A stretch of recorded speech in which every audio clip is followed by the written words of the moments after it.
Let's talk with JB in Canada. JB, welcome to the show. Hi. How can we help you tonight? Hi.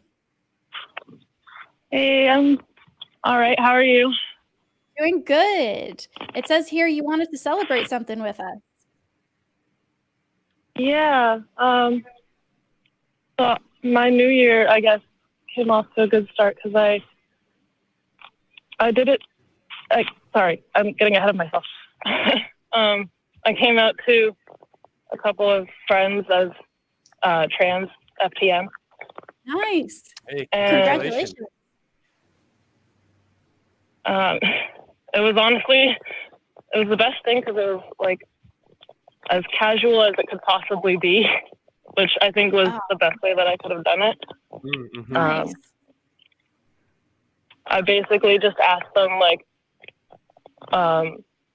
if they would still be friends with me if I was a dude, and their only concern was that I don't become like an asshole, like some dude. Like a real broy, douchey dude, right? Yeah.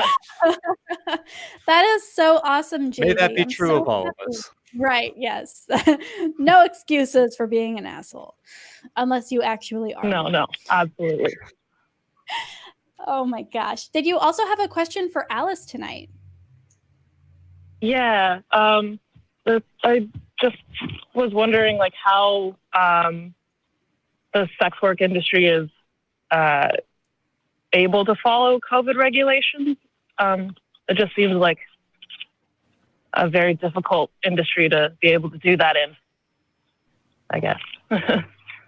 Yes. So in regards to COVID restrictions with the brothels, it's important to know that sex workers are already tested every 7 days for STDs and STIs. And so part of the proposal for reopening the ranches included regular COVID testing at that same weekly interval. In addition to that, we would be doing COVID questionnaires at the door, have social distancing in all public spaces, have the bar remained closed, have alcohol and hand sanitizer available at the entryway of all of the rooms, have temperature checks at the front door, and then limit the number of parties that each sex worker could potentially be having to just having appointments only. So this way everything can be appropriately spaced out. Ultimately, the hope is that any number of those measures would be able to be combined to kind of cause like the Swiss cheese effect, where the more protections we have in place, the better protected we actually are. And so the industry very much so was willing to open with any and all requirements, such as mask wearing, whatever it so may be.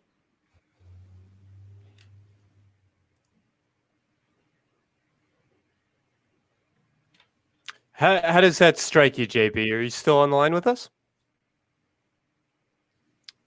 All right. Well, I hear just the amount of effort and the specificity that you're talking about. I mean, my partner and I actually did recently get tattoos, and we went to a parlor by appointment with somebody that we had already had a relationship with, and followed all of those mandates, and we felt very safe. But in that conversation and just getting a little bit better understanding of the industry, we were a little uncomfortable to realize like just how casually or perhaps carelessly those COVID-19 restrictions were being applied across the industry. And I don't mean to make a casual conversation that I happen to be a part of as like an indictment on the way that we've managed this crisis overall. But I do want to point out that there's a lot of that going on, and it feels incredibly frustrating to just recognize the arbitrary and discriminatory practices that you've been facing. Okay. Yeah, it's a very nuanced topic. No one's interested in making light of COVID-19, least of all myself. It's real. Mask wearing and social distancing is important. If you're not feeling well, stay home. But at the same time, we are social animals. It is in our DNA. It is in our blood. We are not designed to be isolated. people are going to start making their own personal choices based off of their own personal risk levels. We didn't criminalize casual dating through the pandemic, and what that looks like is doing casual dating through means of having a COVID consent conversation. What is your risk? Have you traveled? Are you comfortable meeting? Have you met with other people this week? Who else have you been in contact with? Are any of those people at risk? And it's no different than any other consent conversation. It's just happening in a different topic. And whether we like it or not, it's a skill all of us are going to need to exercise for at least a few months longer. JB, did we get you back on the line? Hey, yeah, I'm back.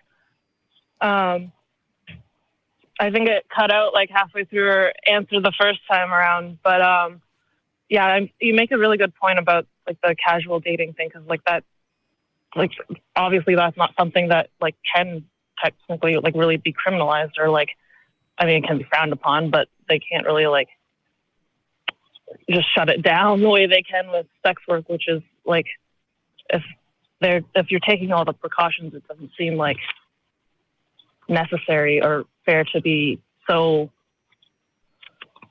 I don't know, so like gatekeepy about it.